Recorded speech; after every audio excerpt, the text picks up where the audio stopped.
নমস্কার প্রিয় দর্শক বন্ধু, রাজ্যে প্রাথমিক শিক্ষক নিয়োগের ইন্টারভিউ চলছে। সেই ইন্টারভিউতে ডাক পেয়েও পার্শ্ব শিক্ষক ও এনআইওএস থেকে ডিএলএড করা প্রার্থীদের বাদ দেওয়া হয়েছে। আসুন আমরা ভিডিওর মাধ্যমে দেখে নেব যে আসল সত্যটা কী কী কারণে পার্শ্ব শিক্ষক ও এনআইওএস থেকে ডিএলএড করা প্রার্থীদের ইন্টারভিউ ডাকার পরেও বাদ দেওয়া হয়েছে। তার আগে আপনারা অবশ্যই আমার চ্যানেলটি সাবস্ক্রাইব করবেন এবং সবার আগে ভিডিও নোটিফিকেশন পাওয়ার জন্য সামনের যে বেল আইকন আছে সেখানে প্রেস করে নোটিফিকেশন অল করে রাখবেন এবং ভিডিওর শেষে লাইক কমেন্ট শেয়ার করবেন। তাহলে দেখুন এই নিয়ে পত্রিকাতে কী লিখেছে। তথ্য গোপন, প্রাথমিক শিক্ষক নিয়োগ ইন্টারভিউয়ে বাদ বহু। প্রথম দিন নির্বিঘ্নে মিটল প্রাথমিক শিক্ষক নিয়োগের কলকাতা জেলার প্রার্থীদের ইন্টারভিউ।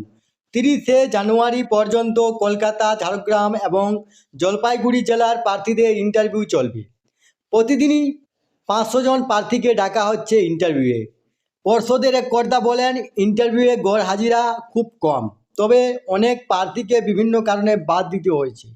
কেউ হয়তো উচ্চ প্রাথমিকের পার্শ্ব শিক্ষক, তাই প্রাথমিকের পার্শ্ব শিক্ষকরা যে বয়সের ছাড় পাবেন তা তারা পাননি।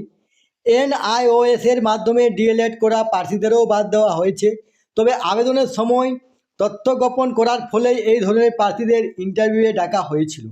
তবে ভেরিফিকেশন পদ্ধতির পরে তারা বাদ চলে গিয়েছেন। এই তথ্যটি আপনাদের সাথে শেয়ার করলাম।